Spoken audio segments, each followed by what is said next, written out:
ఒక ఆడ కూతురికి అన్యాయం జరిగితే, ఒక మైనర్ బాలికకి అన్యాయం జరిగితే ఈ రాష్ట్రంలో ఉన్న ప్రభుత్వం మీద దున్నపోతు మీద వానబడ్డట్టు కూడా కాలే. ఒక మైనర్ అమ్మాయికి అన్యాయం జరిగితే ఎవరు ముందుకు రాలే. ఇటు కాంగ్రెస్ నోరు మూసుకున్నది, అటు చేసిన వాళ్ళు, తప్పు చేసిన వాళ్ళు బీజేపీ వాళ్ళు కాబట్టి వాళ్ళు కూడా నోరు మూసుకుని ఉన్నారు. కొట్లాడింది ఎవరు? కొట్లాడింది ఎవరు? నిలబడ్డది ఎవరు? అల్టిమేట్ గా తెలంగాణలో ఎవరికి ఏ సమస్య వచ్చినా మళ్ళీ నిలబడి కలబడేది ఎవరు? గట్టిగా చెప్పాలి, వినబడతలేదు. కేసీఆర్ గారి బృందమేనా? కేసీఆర్ దళమేనా?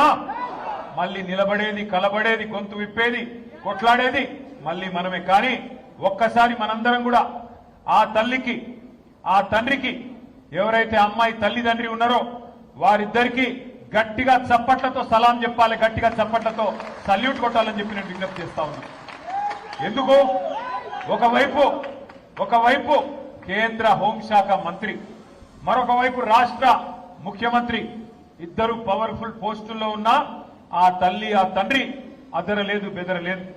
ఇద్దరు కుమ్మక్కై, ముఖ్యమంత్రి, కేంద్ర మంత్రి ఇద్దరు కుమ్మక్కై ఆ అమ్మాయికి అన్యాయం చేయాలనుకున్నా ఆ తల్లి, తండ్రి వెనుకకు తగ్గలేదు.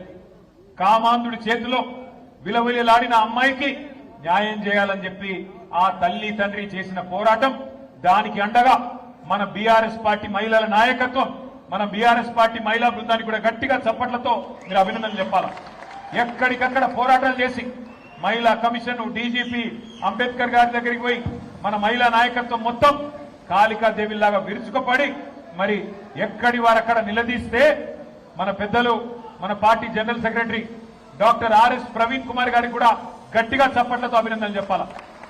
ఆయన ఒక మాజీ ఐపీఎస్ అధికారి, అన్ని విషయాలు తెలిసినవాడు. అందుకే గట్టిగా పోరాటం చేస్తే ఆ అమ్మాయి తరపున మన బీఆర్ఎస్ శ్రేణులు గాని, మహిళా నాయకులు గాని, విద్యార్థి సంఘాలు గాని, సోషల్ మీడియా వారియర్స్ గాని ఈ పోరాటంతో చివరికి నిన్న మరి ఆయన లొంగిపోయిండో, అరెస్ట్ అయిండో ఆ డ్రామా నడుస్తున్నది. కానీ మొత్తానికి ఇవాళ ఆ అమ్మాయికి కొంత న్యాయం జరిగే పరిస్థితి వచ్చింది. ఇవాళ నేను ఒకటే అడుగుతా ఉన్నా ప్రధానమంత్రి మోడీ గారిని, అయ్యా మీరు అంటున్నారు బేటీ బచావ్ బేటీ పడావ్ అంటున్నారు, కేవలం నినాదాలకే పరిమితమైతే న్యాయం జరగదు. మోడీ గారు బహుశా భారతదేశంలో మొట్టమొదటిసారి ఒక కేంద్ర మంత్రి కొడుకు మీద లుకౌట్ నోటీస్ ఇచ్చే పరిస్థితి వచ్చింది. కేంద్ర మంత్రిని ఇవాళ మీరు బర్తరఫ్ చేయకపోతే ఇక్కడ విచారణ సజావుగా జరిగే పరిస్థితి లేనే లేదు. ఎందుకంటే ఆ తప్పు చేసిన వ్యక్తిని దాచిపెట్టింది ఎవరు? 9 రోజులు ఎవరు దాచిపెట్టిండ్రు? ఆ కేంద్ర మంత్రి గారే కదా. ఇవాళ ఒక్కసారి దయచేసి ఆలోచన చేయండి. నిజంగా కూడా ఇలాంటి వ్యక్తులు పదవుల్లో కొనసాగుతూ ఉండడం అది తెలంగాణకే కాదు భారతదేశానికి కూడా అవమానకరం. మైనర్ బాలికకు అన్యాయం చేసింది కేంద్ర మంత్రి కొడుకైతే, మైనర్ బాలిక తల్లిదండ్రుల్ని భయభ్రాంతులకు గురి చేసింది స్వయంగా కేంద్ర మంత్రి. ఆయననే పిలిచి బెదిరించి వాళ్లను మరి ఇబ్బంది పెట్టే ప్రయత్నం చేసినారు. ఇంత తీవ్రమైన కేసును నీరుగార్చే ప్రయత్నం చేసింది ఈ రాష్ట్ర ముఖ్యమంత్రి. హనీ ట్రాప్ అని మీడియాను మనీ ట్రాప్ లో వేసి మీడియాను గొంతు నొక్కి వాళ్ళను కూడా వార్తలు రానియకుండా చేసింది ముఖ్యమంత్రి, కేంద్ర మంత్రి ఇద్దరు కలిసి పెట్టిందంతా మీకెందుకు చెప్తున్నాను మీరు అనుకోవచ్చు. ఎందుకంటే ఒకటే ఒక్క డిమాండ్ మనందరిది ఈ సమావేశం ద్వారా, ఖచ్చితంగా కేంద్ర మంత్రి గారిని వెంటనే బర్తరఫ్ చేయాలని ఈ సమావేశం నుంచి మీ చప్పట్ల ద్వారా కేంద్ర ప్రభుత్వానికి మనం డిమాండ్ చేద్దాం. లేకపోతే ఏ ఆడపిల్ల కూడా ధైర్యం చేయదు. రేపు తన మీద ఏం జరిగినా, ఏ అఘాయిత్యం జరిగినా ముందుకొచ్చే ధైర్యం చేయరు. పెద్దవాళ్ళు తప్పించుకుంటారు. అధికారంలో ఉన్న వాళ్లకు ఇబ్బంది కాదు అనుకుంటే ఏ ఆడకూతురు కూడా రేపు బయటికి వచ్చి మళ్ళీ కంప్లైంట్ చేయడానికి కూడా భయపడే పరిస్థితి వస్తుంది. అందుకే కేంద్ర మంత్రిని తొలగించాలే, విచారణ నిష్పక్షపాతంగా జరగాలని చెప్పి కూడా నేను మిమ్మల్ని హృదయపూర్వకంగా విజ్ఞప్తి చేస్తూ ఈ సభ ద్వారా నేను కేంద్ర ప్రభుత్వాన్ని కూడా డిమాండ్ చేస్తా ఉన్నా. ఇక మనందరం కూడా ఇక్కడికి వచ్చింది, ఇక్కడ కలుసుకుంటున్నది ఇవాళ రాజకీయంగా బూత్ లెవెల్లో మన బాధ్యతలు గుర్తు చేసుకోవడానికి, ముఖ్యంగా మన నాయకుడు కేసీఆర్ గారి నాయకత్వంలో మనం చేసిన వివిధ కార్యక్రమాల్ని, మనం చేసిన ప్రయత్నాల్ని తెలంగాణ ప్రజలకి, ముఖ్యంగా ఎల్బీ నగర్ నియోజకవర్గంలోని ప్రతి అన్నకి, ప్రతి తమ్ముడికి, ప్రతి చెల్లికి, ప్రతి అక్కకి వివరించి చెప్పడానికి. మీరందరూ కూడా నిజానికి ఇక్కడ కూర్చున్న మా సోదరులందరూ, నేను సుధీర్ రెడ్డి గారిని అడిగినాను, అన్నా మరి మీరు పొద్దున్న నుంచి సాయంత్రం దాకా శిక్షణ కార్యక్రమం అంటున్నారు. హైదరాబాద్ లో జనరల్ గా మరి అంతసేపు ఎవరు ఉండరు. హైదరాబాద్ లో మన నాయకులు కానీ కార్యకర్తలు కానీ ఒక గంట సేపు మీటింగ్ వస్తేనే ఎక్కువ అంటే సుధీర్ రెడ్డి గారు నాతో ఒక మాట అన్నారు.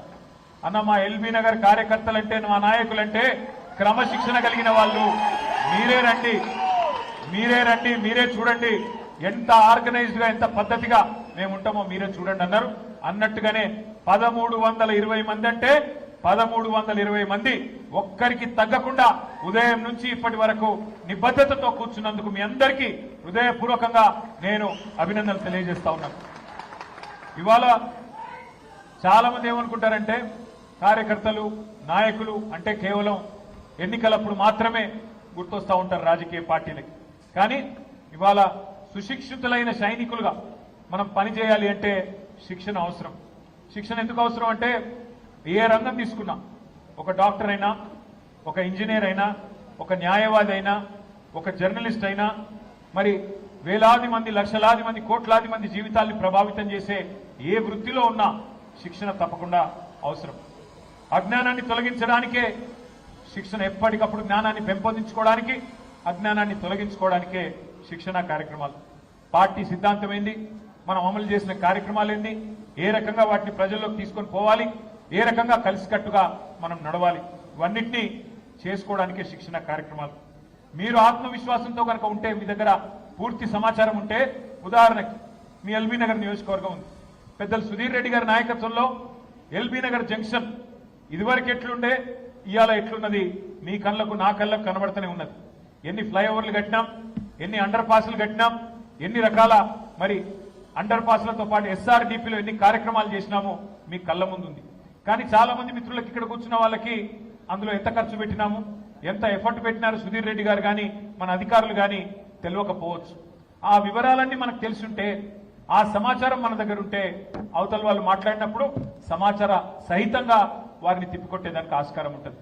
అట్లాగే మీ ఎల్బీ నగర్ నియోజకవర్గంలో మంచినీళ్ళకి ఎంత సమస్య ఉండే, 2014కు ముందు తర్వాత ఎన్ని వాటర్ ట్యాంకుల నిర్మాణం జరిగింది, ఎన్ని కిలోమీటర్ల పైప్ లైన్ నిర్మాణం జరిగింది, ఎన్ని కొత్త నల్లాలు పెట్టుకున్నాం, ఇవన్నీ కూడా సమాచారం మీ దగ్గర ఉంటే బ్రహ్మాండంగా మీరు సుశిక్షితులైన నాయకులుగా కార్యకర్తలుగా అవతల వాళ్ళు చేసే దుష్ప్రచారానికి తిప్పికొట్టడానికి ఉంటుంది.